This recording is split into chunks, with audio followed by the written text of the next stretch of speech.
দেশবাসীক সম্বোধন কৰিছে পাকিস্তানবাসীক সম্বোধন কৰি কৈছে যে এটা এটাকৈ হিচাপ লোৱা হ'ব মানে পাকিস্তানে প্ৰত্যাক্ৰমণ কৰিব নেকি নমস্কাৰ স্বাগতম নিউজ 18 অসম নৰ্থইষ্টৰ এয়া হৈছে পোনপটীয়া সম্প্ৰচাৰ ষ্টুডিঅ'ত মই প্ৰাঞ্জল পাকিস্তানৰ প্ৰধানমন্ত্ৰী শ্বাহবাজ শ্বৰীফে কৈছে এটা এটাকৈ হিচাপ লোৱা হ'ব মানে পাকিস্তানেও যিকোনো পদক্ষেপ ল'বলৈ যেন সাজু হৈছে কিন্তু ভাৰতে কৈছে যে ৰাডাৰত এতিয়া ভাৰতৰ ৰাডাৰত বিশেষকৈ বিশেষ স্থানবোৰ আছে ভাৰতৰ ৰাডাৰত শত্ৰু ৰাষ্ট্ৰখনৰ প্ৰতিটো দিশ আছে যদি কিবা কাৰণত প্ৰত্যাক্ৰমণ কৰে সমুচিত প্ৰত্যুত্তৰ দিয়া হ'ব কাৰণ কেৱল মাত্ৰ অপাৰেচন সিন্দুৰে নহয় ভাৰতৰ নতুন ব্লুপ্ৰিণ্টটো সাজু হৈ আছে ভাৰতবৰ্ষৰ তৰফৰ পৰা কোৱা হৈছে যে আমি প্ৰতিটো পল প্ৰতিটো ক্ষণ সাজু হৈ আছো নতুন ব্লুপ্ৰিণ্ট লৈ মানে আমি কেৱল প্ল্যান এ তে সীমাবদ্ধ থকা নাই প্ল্যান বি প্ল্যান সি এনেধৰণে কেইবাটাও প্ল্যান ৰাখিছো আৰু সেই প্ল্যানবোৰ কাৰ্যকৰী কৰিম আৰু যেহেতু আমি কৈছিলো যে নিশা 10 বজাৰ লগে লগে পাকিস্তানৰ প্ৰধানমন্ত্ৰী শ্বাহবাজ শ্বৰীফে দেশবাসীক সম্বোধন কৰিব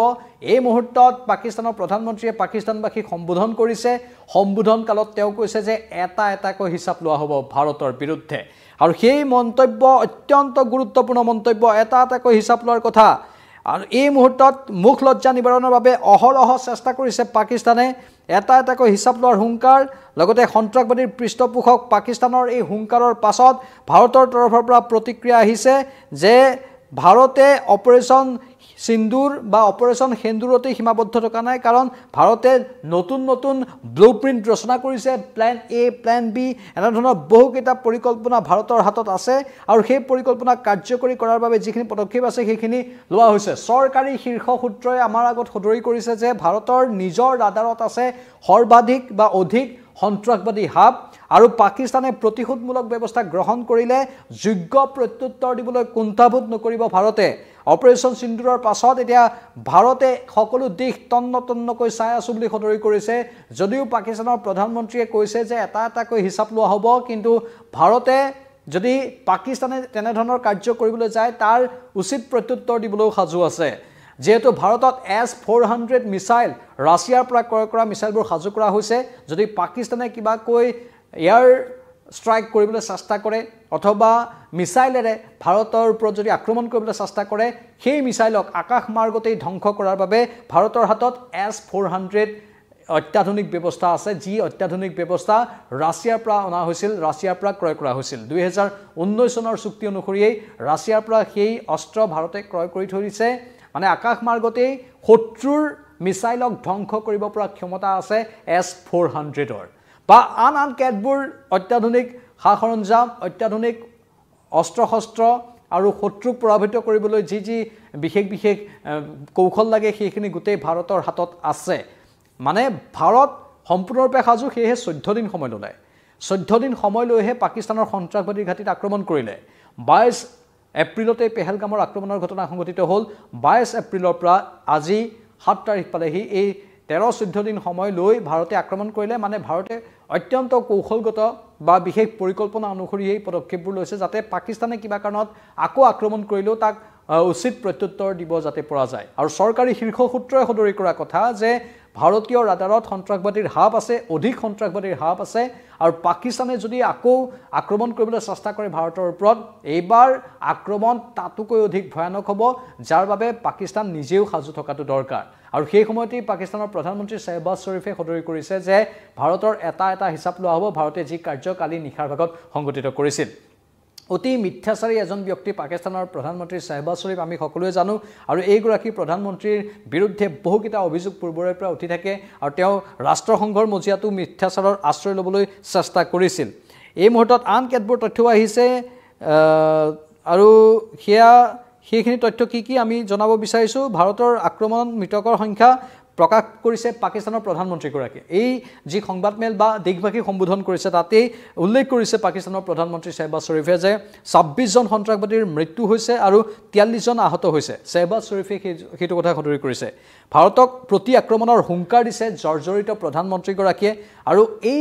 হুংকাৰে বহুখিনি তাৎপৰ্য বহন কৰিছে মানে এই সমগ্ৰ প্ৰক্ৰিয়াটো যুদ্ধখন দীঘলীয়া হ'বগৈ নেকি যি পাকিস্তানে আৰম্ভ কৰিছিল এই যুদ্ধ সেই পাকিস্তানৰ আৰম্ভণি কৰা সেই যুদ্ধখন এতিয়া ভাৰতে যেহেতু প্ৰত্যুত্তৰহে দিলে কিন্তু পাকিস্তানে আৰু দীঘলীয়া কৰিব নেকি 10 মিনিটৰ ভাষণ দিলে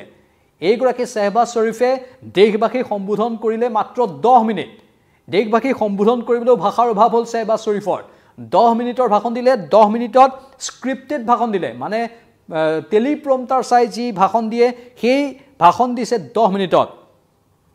10 মিনিটৰ ভাষণেৰে লজ্জা নিবাৰণৰ চেষ্টা কৰিছে পাক প্ৰধানমন্ত্ৰী গৰাকীয়ে এই 10 মিনিটৰ সময়ত মাত্ৰ কেতবোৰ কথা সদৰি কৰিছে কিন্তু আমি এই মুহূৰ্তত কি সাৱধানতা অৱলম্বন কৰিব লাগিব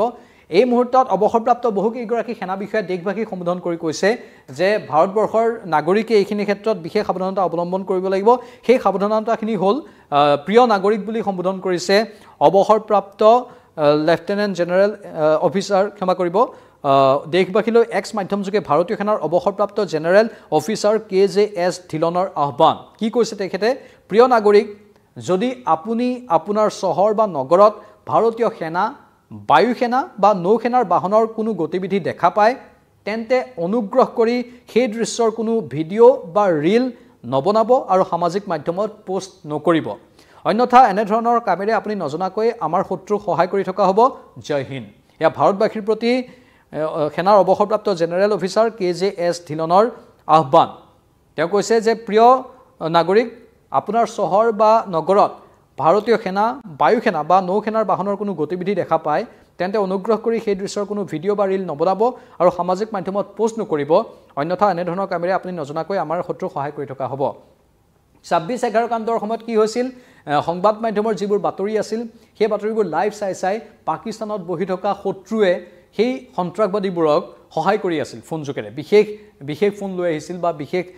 মাধ্যম লৈ আহিছিল যি মাধ্যমৰ সহায়ত তেওঁলোকে যোগাযোগ ৰক্ষা কৰি আছিল ঠিক তেনেধৰণৰ যদি হয় ভাৰতে যদি সেনাবাহিনীয়ে তৎপৰতা দেখুৱায় বিশেষ পৰিকল্পনা অনুসৰি ঠায়ে যদি সেনা মকৰল কৰা হয় সেনাবাহিনীৰ বিশেষ বিমান যদি ঠায়ে অনা হয় বা সেই নিৰ্দিষ্ট গতিবিধিবোৰ ভাৰতীয় সেনাৰ যদি কোনোবা লোকে দেখা পায় ছ'চিয়েল মিডিয়াত দি দিয়ে পাকিস্তানে এতিয়া ভাৰতৰ প্ৰতিটো ছ'চিয়েল মিডিয়া হেণ্ডেলৰ ওপৰত চকু ৰাখিব আৰু সেইবোৰ পাই শত্ৰু ৰাষ্ট্ৰখনে ভাৰতৰ মুভমেণ্টবোৰ গম পাব গতিবিধিবোৰ গম পাব আৰু সেই অনুসৰি পৰিকল্পনাবোৰ কৰিব পাৰিব সেয়েহে প্ৰাক্তন যিগৰাকী জেনেৰেল তেওঁ কোৱা কথাবোৰ অত্যন্ত গুৰুত্বপূৰ্ণ প্ৰতিগৰাকী ভাৰতীয় নাগৰিকে এইকেইদিন ছ'চিয়েল মিডিয়া ব্যৱহাৰ কৰোঁতেও যথেষ্ট সাৱধান হোৱাটো বাঞ্ছনীয় আৰু প্ৰয়োজন এই মুহূৰ্তৰ খবৰ এইটোৱেই যে ব্লু প্ৰিণ্ট ৰচনা কৰিছে